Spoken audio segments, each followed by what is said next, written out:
2024 का महाराष्ट्र विधानसभा चुनाव भारतीय जनता पार्टी यानी कि बीजेपी के लिए एक नया कठिन परीक्षा साबित होने वाला है।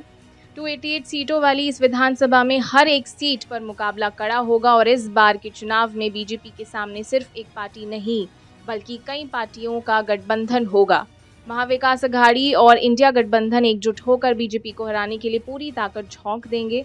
बीजेपी के लिए चुनाव इसलिए भी चुनौतीपूर्ण हो गया है क्योंकि चुनाव आयोग ने 288 सीटों पर एक साथ एक ही चरण में चुनाव कराने का फैसला लिया है, जिससे चुनावी रणनीति बनाना और उसे सफलतापूर्वक लागू करना बीजेपी के लिए बेहद मुश्किल हो जाएगा।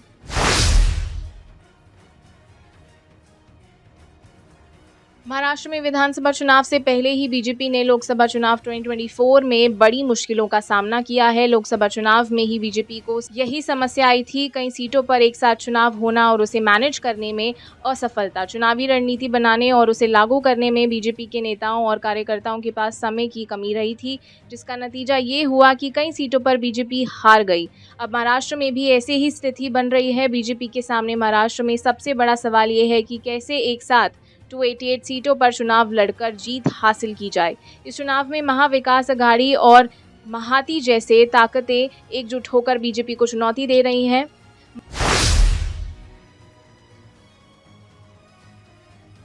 महाविकास अघाड़ी का गठन 2019 में हुआ था, जब शिवसेना, कांग्रेस और राष्ट्रीय कांग्रेस पार्टी ने मिलकर महाराष्ट्र में बीजेपी को सत्ता से बाहर कर दिया था।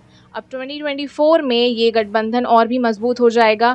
एमवीए के साथ साथ इंडिया गठबंधन भी इस चुनाव में पूरी तरह से जुटा हुआ है। इसलिए गठबंधन, जिसमें देश की कई विपक्षी पार्टियां शामिल हैं, उन्होंने ठान लिया है कि महाराष्ट्र में बीजेपी को हराने के लिए हर संभव प्रयास किया जाएगा। इस गठबंधन में हर पार्टी अपनी पूरी ताकत झोंकने को तैयार है। शिवसेना, उद्धव ठाकरे ने एनसीपी और कांग्रेस के साथ मिलकर पूरे राज्य में जमीनी स्तर पर काम किया है, जिससे बीजेपी के लिए मुकाबला और कठिन हो जाएगा।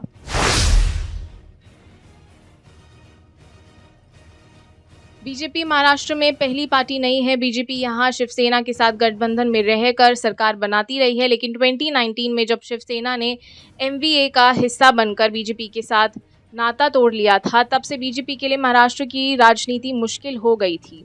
महाविकास अघाड़ी के खिलाफ अकेले चुनाव लड़ना बीजेपी के लिए आसान नहीं है, खासकर जब एमवीए के साथ इंडिया गठबंधन की ताकत भी जुड़ चुकी है।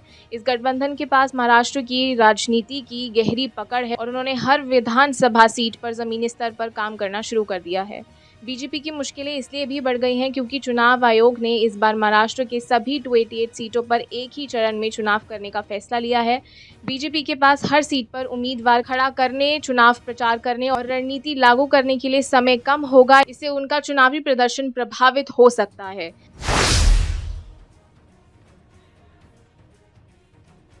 बीजेपी ने चुनाव आयोग के इस फैसले के खिलाफ कोई कड़ा विरोध दर्ज नहीं कराया, जो एक बड़ी रणनीतिक गलती साबित हो सकती है। एक ही चरण में चुनाव कराना बीजेपी के लिए चुनावी रणनीति तैयार करने और उसे लागू करने के लिहाज से बेहद मुश्किल साबित हो सकता है। बीजेपी के पास महाराष्ट्र में 288 सीटों पर अलग अलग मुद्दों के साथ चुनाव लड़ना है। हर सीट पर अलग अलग क्षेत्रीय समस्याएं हैं और इनका समाधान करने के लिए बीजेपी को एक सशक्त रणनीति की ज़रूरत होगी, लेकिन एक ही चरण में चुनाव होने के कारण उनके पास समय और संसाधनों की कमी हो जाएगी। बीजेपी के नेताओं को हर सीट पर अपनी पूरी टीम को तैनात करना होगा, लेकिन इतने बड़े चुनावी मैदान में एक साथ चुनाव लड़ने की चुनौती को संभालना आसान नहीं होगा।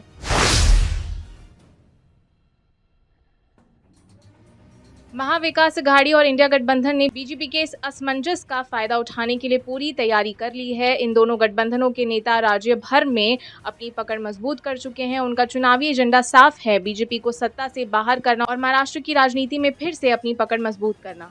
शिवसेना, कांग्रेस और एनसीपी के नेताओं ने राज्य के हर जिले में बैठकें शुरू कर दी हैं। उनके कार्यकर्ता गांव-गांव जाकर लोगों को एमवीए की नीतियों और योजनाओं के बारे में जागरूक कर रहे हैं। इंडिया गठबंधन के तहत भी कई विपक्षी पार्टियां इस चुनाव में महाविकास अघाड़ी का समर्थन कर रही हैं। इस गठबंधन की खास बात यह है कि इसमें क्षेत्रीय मुद्दे के साथ साथ राष्ट्रीय मुद्दों को भी उठाया जा रहा है, जिससे बीजेपी को और ज़्यादा मुश्किलों का सामना करना पड़ सकता है।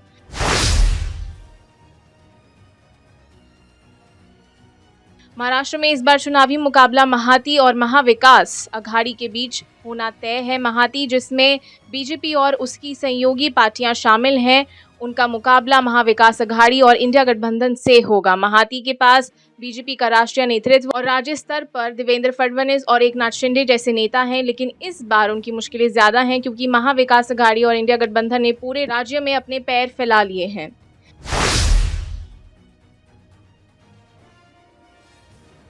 बीजेपी ने चुनाव आयोग के एक चरण में चुनाव कराने के फैसले का कड़ा विरोध नहीं किया, जो उनके लिए घातक साबित हो सकता है। 288 सीटों पर एक साथ चुनाव होने का मतलब है कि बीजेपी के पास हर सीट पर अलग अलग रणनीति बनाने और उसे लागू करने के लिए वक्त बहुत कम होगा।